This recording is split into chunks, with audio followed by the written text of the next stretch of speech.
In the beginning, there was nothing. A vacuum, void, empty space. And in this empty space there emerged a primordial fireball. Billions of years ago, this fireball exploded.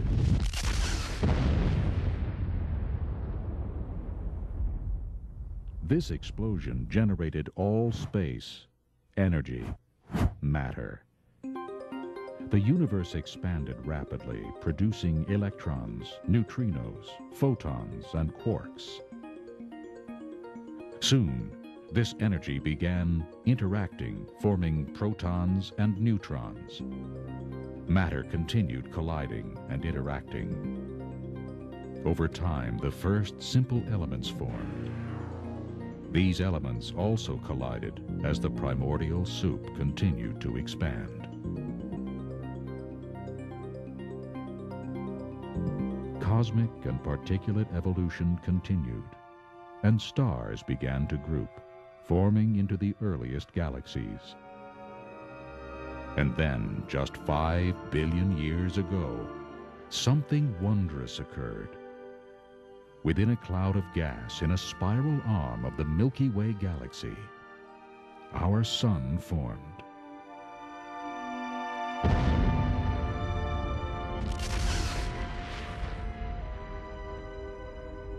This new star gave birth to planets, moons, and asteroids. One of these planets, known as Earth, developed an atmosphere. Earth's environment, believed to be filled with volcanic eruptions, lightning, turbulent weather, mixed atoms and energy to create the first simple living cells.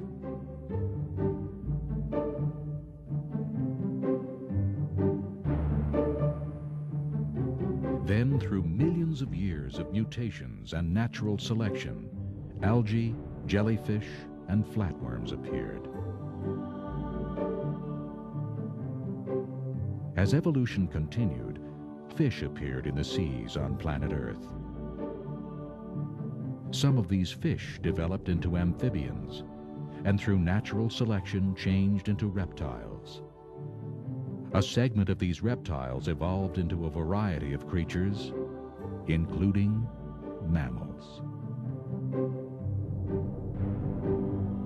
Some of these mammals became primates, and then, just 600,000 years ago, an isolated group of these primates evolved into man's earliest ancestors.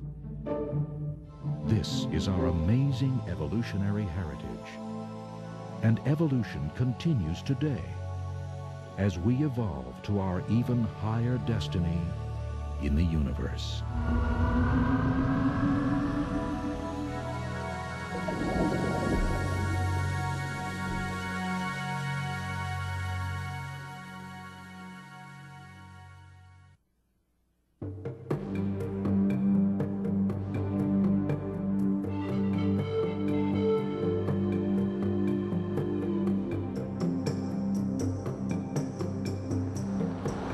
Question of origins.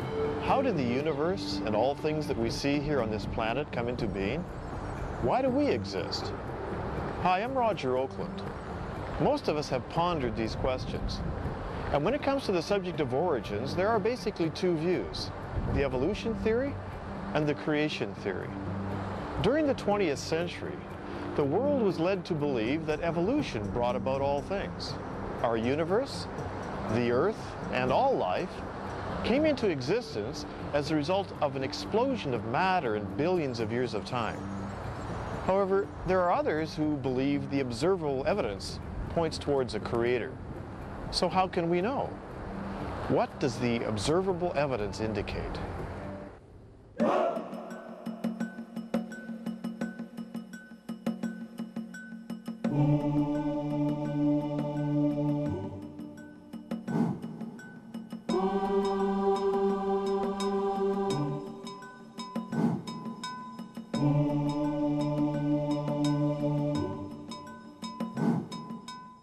Both evolution and creation scientists have observed and agree that there is great variety within each species. Darwin noticed this variety and adaptability among finches. He noticed that the finches' beaks varied in size and shape, and that the beak's features affected the survivability of the finch. Today we notice a great variety of dogs. It is believed that all 450 breeds of dogs present today had a common ancestor. Most scientists believe that this ancestor was very similar to the present-day wolf. Scientists also witness natural selection, or survival of the fittest. Evolutionists and creationists agree that those animals that are the strongest, healthiest, or most adaptive to their environment are more likely to survive and go on to reproduce.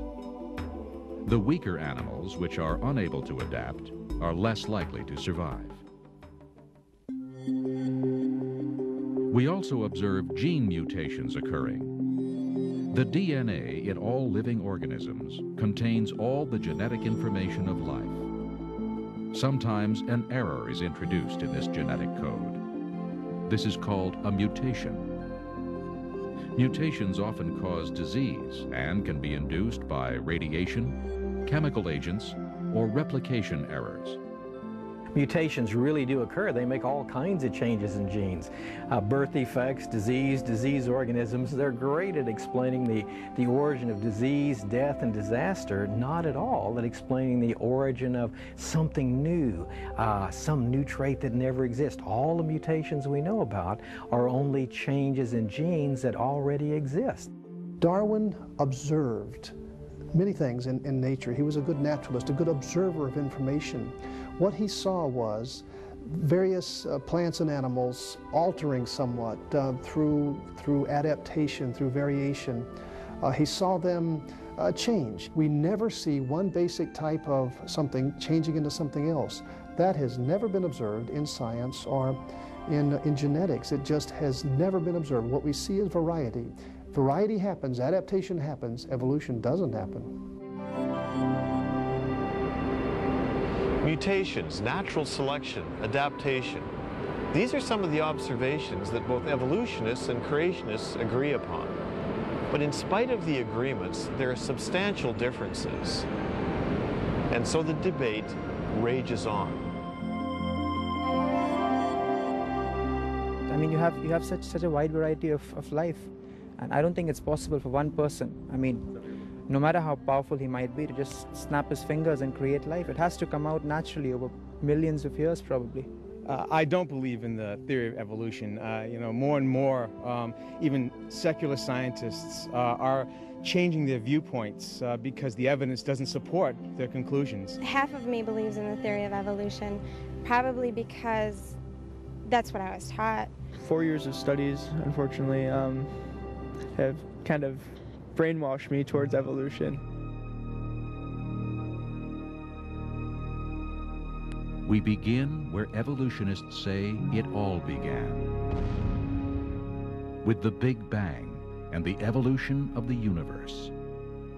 One interesting aspect of the evolutionary theory is that it's such a powerful theory, and it's exercises such a strong hold over the imaginations of scientists that they've applied it outside the biological realm. They've applied it to inanimate things as well. They've applied it to the chemical elements, to stars, to galaxies. It's said that the universe itself is evolving. Did the Big Bang trigger the formation of galaxies, stars, planets, and ultimately life? Is there any order coming out of a big explosion? I would say not in any way. Explosions cause chaos and random distribution of various parts that were there perhaps as a united organization beforehand. Any explosion renders that completely null and void. There is no evidence to my mind that an explosion or even the Big Bang Theory can ultimately produce organized beings like ourselves or any other animal. Evolutionary thinking is applied to most areas of science. The field of evolutionary cosmology proposes that the universe is the result of a random explosion some 15 to 18 billion years ago. There are no examples that I've ever seen where an explosion produced an increase in order. Explosions are destructive.